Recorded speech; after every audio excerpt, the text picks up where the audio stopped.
Yeah, I think the mistake would be, in this time of uncertainty, to retrench, or an overemphasis on efficiency and effectiveness, which some people would argue that we should do. Cut back on costs, look at back office functions, look at ways in which income can be generated in different ways to sort of secure the future.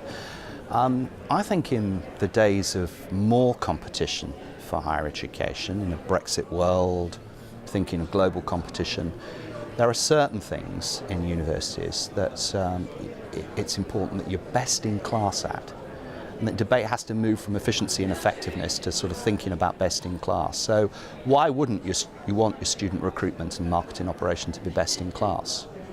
Why wouldn't you want your student welfare provision to be best in class? Your student employability, if you've got a big research footprint, your research support. There are certain services, certain operations, certain activities for which we're responsible that really need to be of that quality. And there are other things that you just need to be good at, needs to be efficient, effective, and so on.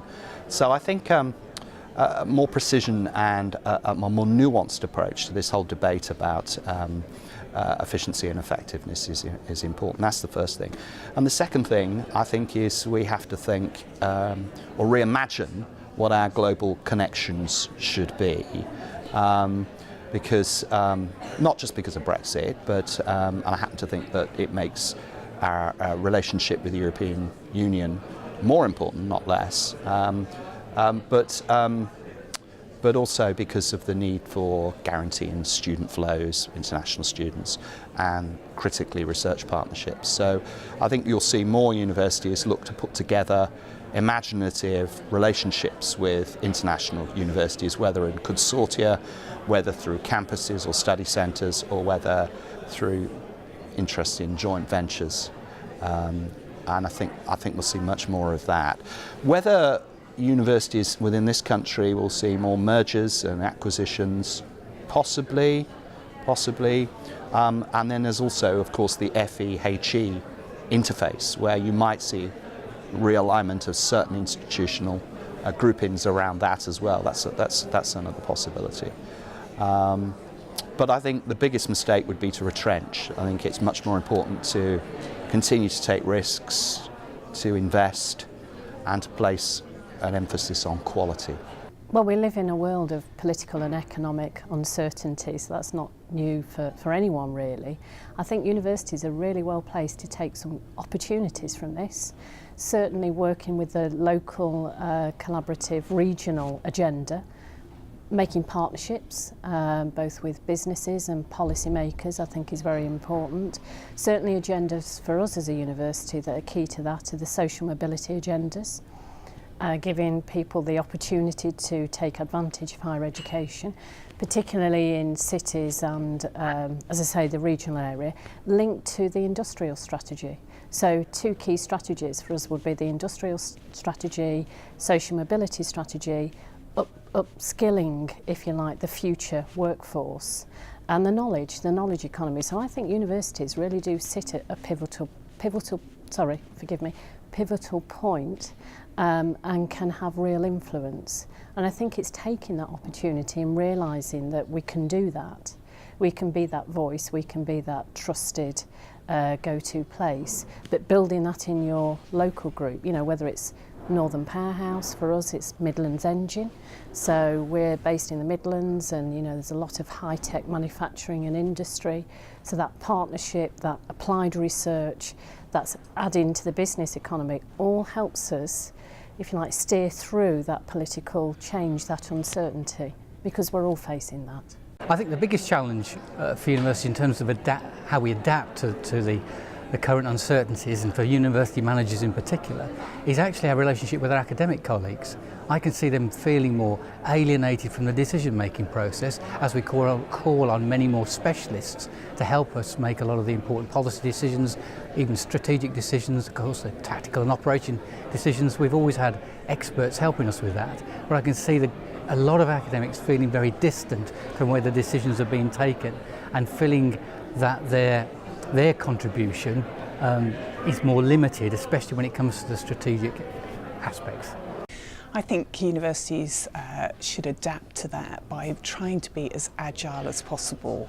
So I think in particular we should be looking at the way that our governance works. So in particular looking at when you look at committee meetings, how you will deal with business on a more frequent basis, so how you can adapt the way you work in that way, and also looking at your statutes and your ordinances as well, and whether you should have a rethink about those to see how you can move them to make them more agile for the environment that we're operating in. The key thing to be able to do in these kind of times of uncertainty is to be sufficiently flexible to be able to move quickly and respond quickly. But universities aren't terribly good at being flexible. They're often evolutionary places and often conservative places. So I think it's really important that university managers are continually talking to their staff and their students about the context that we're working in and some of the risks that we're facing, so that people understand that sometimes if hard decisions need to be made, what the context is, and it's not surprising people. I think the other thing is that whilst you need to have a focused strategy, you need to use it really as a compass rather than being absolutely wedded to it, and to be able to spot opportunities that fit that strategy as and when. Well, I think to deal with the university's current political and economic uncertainty, you need to have a strong strategy and overall strategic vision, but you need to have structures in place to make sure that can be reviewed so that it's agile but not knee-jerk. So the senior team and all of the organisation need to understand where they're going in that strategic vision despite the political and economic uncertainty.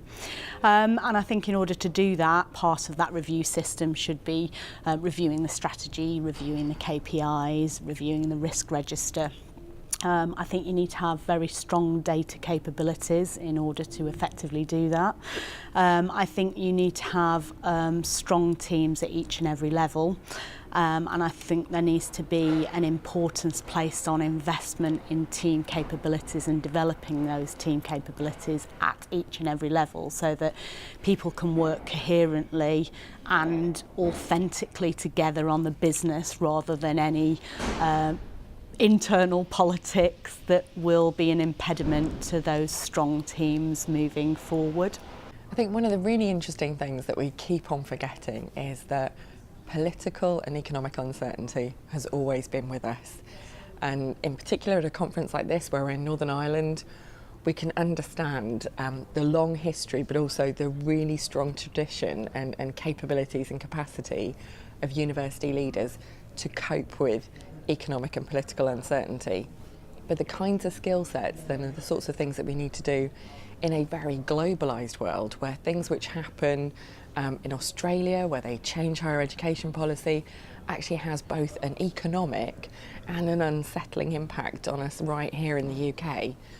It means that we've got to be very alive to the global higher education market. We've got to know how the different systems work in different places. We're very used to thinking of ourselves as being one of the great exports, but that means you have to understand your market.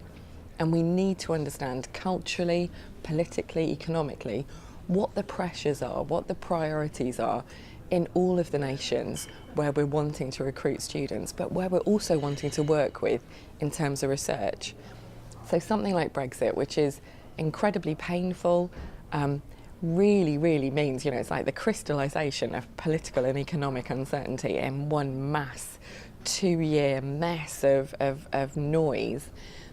That actually highlights the importance for us to really keep those international links going.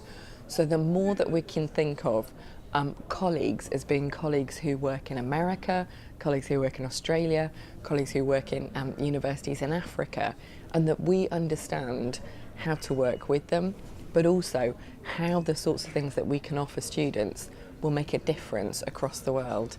So for me, it's accepting that we live in a global environment, And as part of that globalisation process, there is some really important things that we can do by learning and listening to what's going elsewhere in the world. And that's going to be the only way to ride this absolute perfect storm through.